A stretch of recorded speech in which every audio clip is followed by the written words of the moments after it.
Good evening, everyone. Yeah, this is Don Pronto speaking from Wales, United Kingdom. Yes, today I really want to take time to discuss some things that are really bothering me. Uh, yeah, I think this is the right time for me to express on certain things that I name uh, three golden rules that we can actually apply, you know, as a country, Nigeria, to achieve its goals. You know, yeah.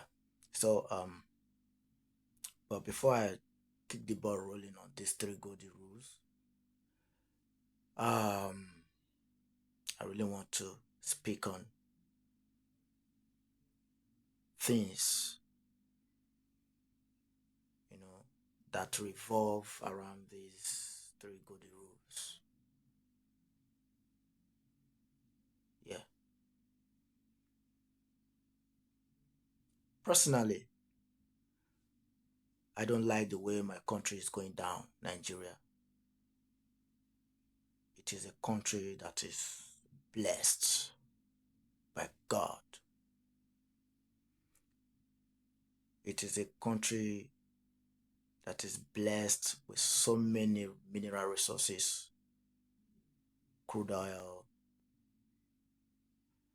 coal, you know, so many, so many, cocoa, name it. The list is endless. If I begin to name them, there are too many. Timbers, you know, God has blessed us so much that we are supposed to be thanking God every day and not suffering. Yes, yes. Nigerians are people that the world at large, the world at large, jealous so much. Yes, because Nigerians are unique people. Nigerians are talented. Nigerians are brilliant. Nigerians are excellent. No matter where they go, they are the best. Yes. Um,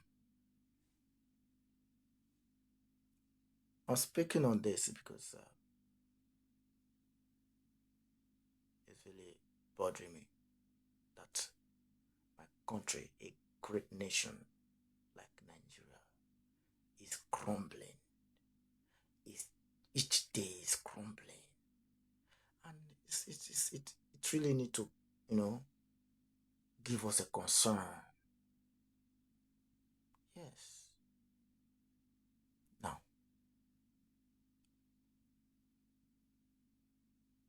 recently I discovered, I don't know how true it is over there in Nigeria, but I discovered recently that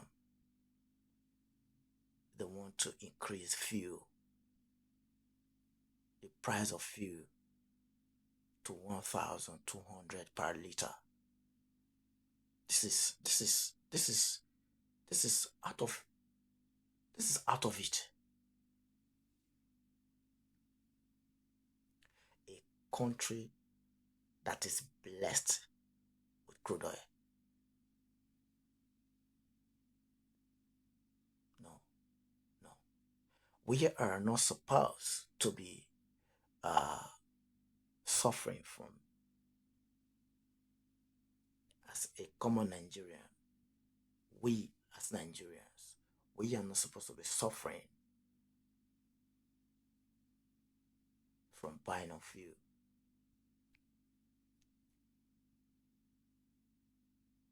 Now, I discovered that according to research, I've made my research that in year 2022, Nigeria in Africa, Nigeria was top was top one, which means the highest oil producing nation country so far in Africa. But this year 2023, it has jumped to number 3. But I still believe, even if they rate Nigeria as number 3 now this year, but I still believe Nigeria is the highest oil producing country so far in Africa. Then, in the whole world at large, they said Nigeria is, in fact, Nigeria is classified as number 15 oil producing country in the whole world. Number 15. But to me, that is their rate, their positioning. But I believe that Nigeria is the highest oil producing nation in the whole world. Why? Because Nigeria is blessed by God. Nigeria, there's oil everywhere, every part of Nigeria. Every day, oil is being discovered in Nigeria. Every part. And you know why? God bless Nigeria so much because it's a country, Nigeria is a country that loves God. Nigeria is a country that loves God so much. And there's no country that loves God so much that God does not bless. The truth is, the major reason why Nigeria is being blessed so greatly with crude oil is because it's as a result of the Christians in Nigeria.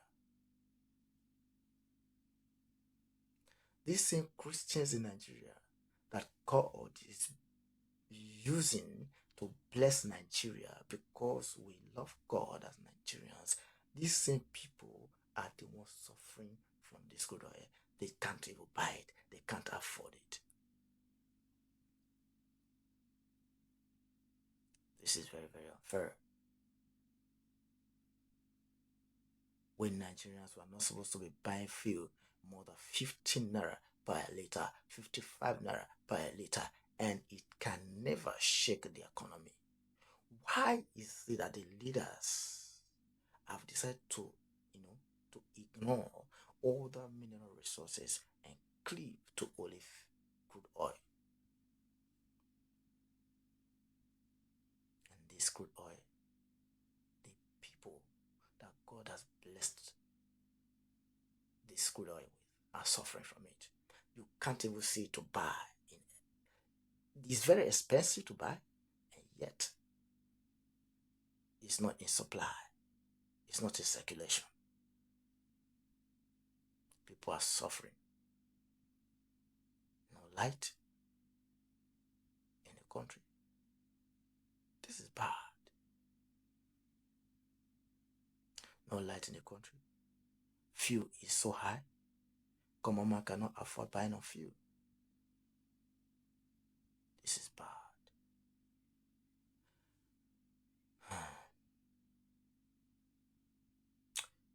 Yeah. You see, one thing that pained me so much is this.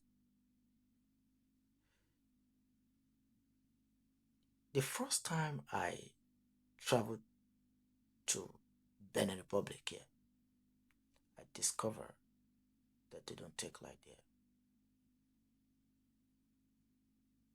It is a shame on us as Nigerians.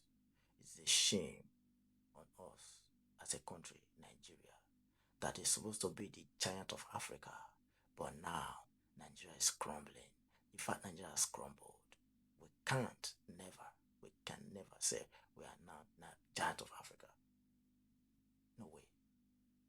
Como CFA, Benin Republic here, CFA is higher than Naira. Far, far better than Naira. Very strong.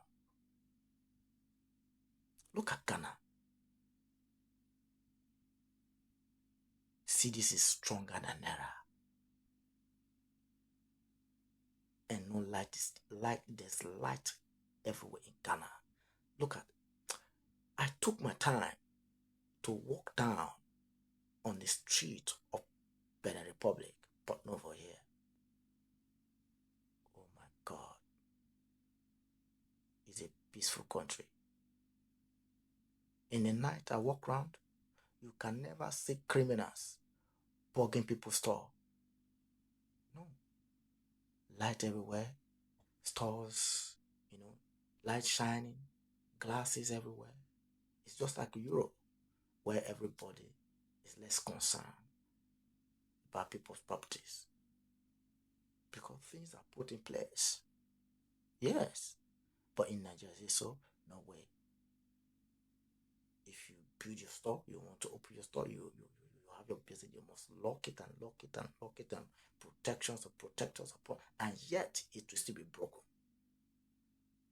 Security, criminals everywhere because of the situation of the country.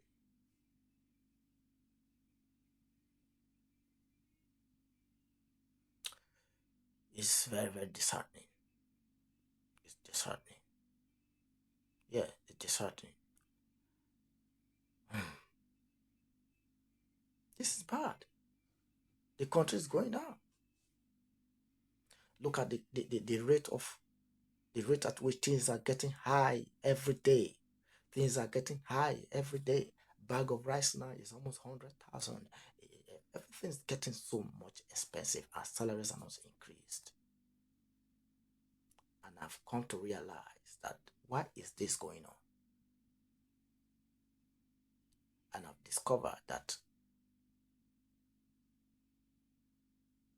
this is where the first golden rule now implies.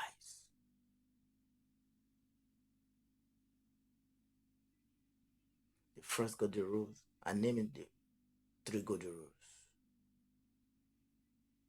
And the 3 golden rules, they are the problems of this country and how we can use these 3 golden rules to what? To revive the country. First, one of the first golden rules is the leaders whom we so much believe in that when they come in, the country will be changed. But they failed. They have failed woefully. The leaders, when they come in power, what they promise, they don't do it. Rather, they make Nigerians go to hell.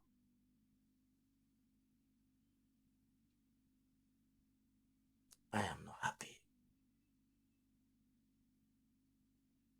The leaders, they come in power to swindle our money, steal our money, take it to another man's country, and make the people to suffer.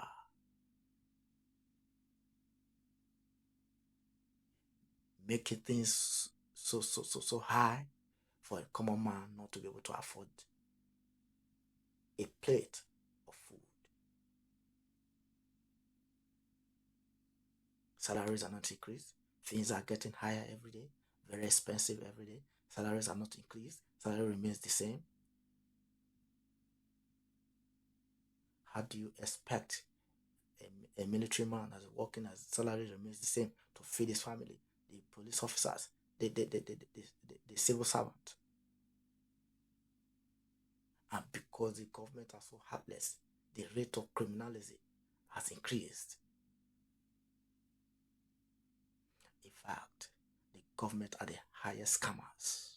When they come into office, they will promise heaven and earth, but by the time they get into office, they begin to scam the whole country, steal our money, take it to a strange land.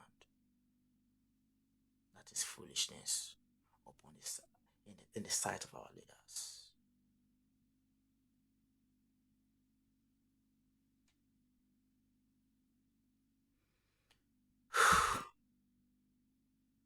When I think about this happening, it hurts me, it breaks my heart to see that my country is going down. A great nation that is being blessed, that the great nation that is full of wealth is going down. But even despite all of this, God is still blessing Nigeria. Why? Because of the Christians. Now, I'll prove it to you. The day Christians get angry and pray to God, God, this crude oil we're suffering for, seize it. If all Christians in Nigeria come in one voice, this crude oil that we're suffering from, and they pray to God to seize it, it will dry up. Bet it to dry up. Because the people are not benefiting it. Every Nigerian is supposed to be paid because of this crude oil. Every Nigerian is supposed to be paid. How many people go to school, graduate, no job? Criminality is imagine. Criminality and criminalism has become the height of the day.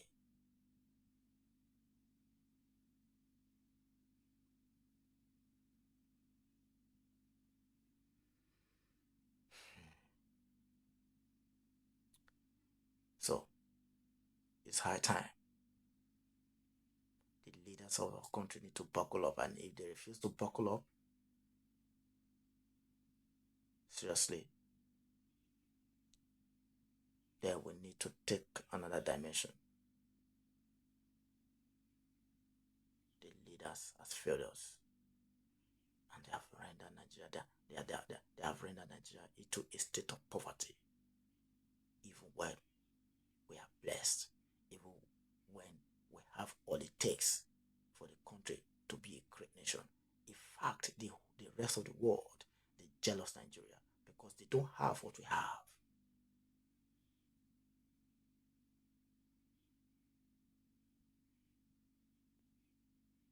Yes. The second golden rule are the youth.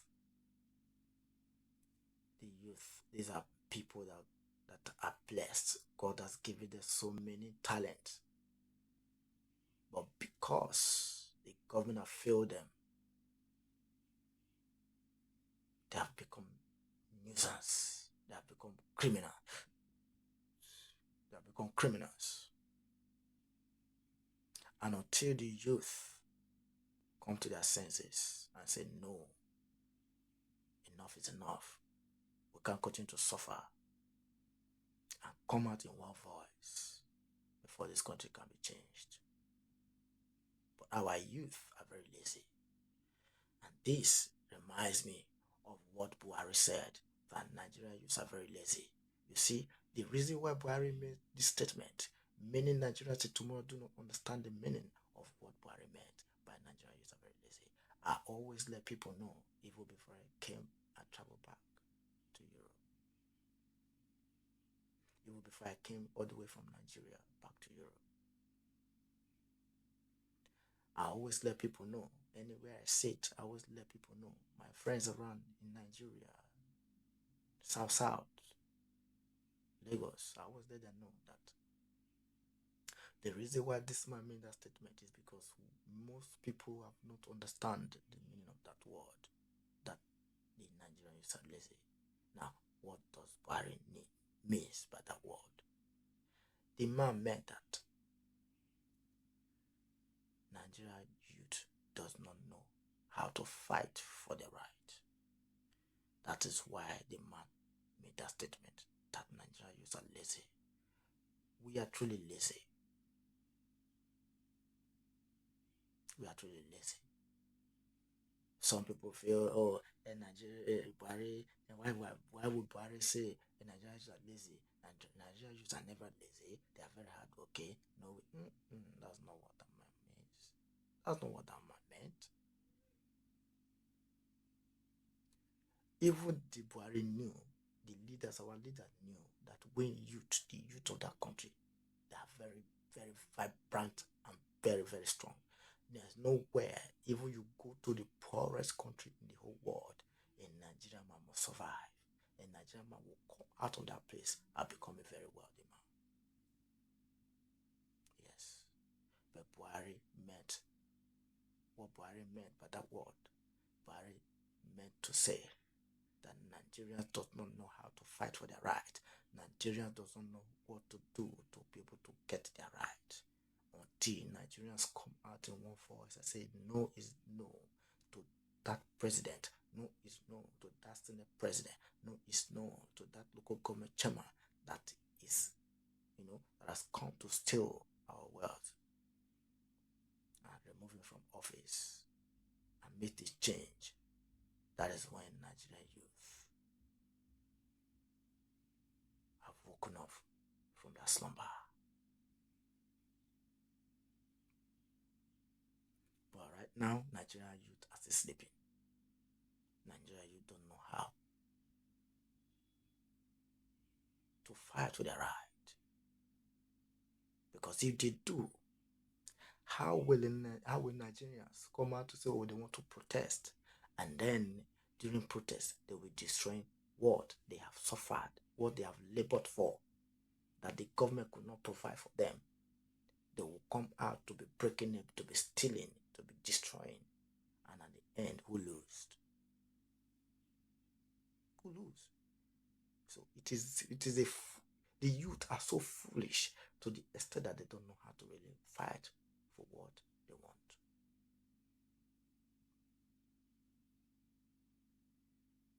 Until we, the youth, awake from slumber and go to Aso Rock and say, no, you come down. If not, we burn you. We set this place on fire. Because we can't bear it. And all of this must work with collective effort of the militaries, with the police, paramilitaries. See, you militaries, the soldiers, the armies, what they call the police, the rest of them that are protecting the leaders. You all must what? Fight against what is happening in our country. You cannot protect a leader that is killing you, that is making you go through hunger, making your children, your wife, mothers and fathers, aunties and sisters, uncles going through poverty, and you are saying you are a military man, you are protecting him, whereas your salary is not increased. That is foolishness. We all, be it a military officer, the youth, the rest of them, the civilians, everybody come together and fight against poverty.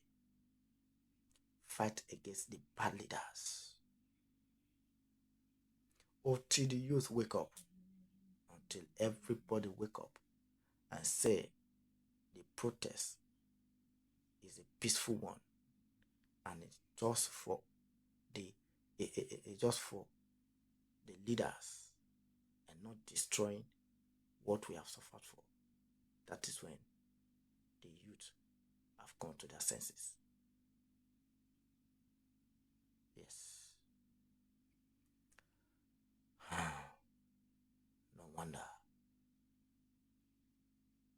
Sometimes when I sit down and I recall, I remember the great fella and Idris Abdulkarim. Sometimes when I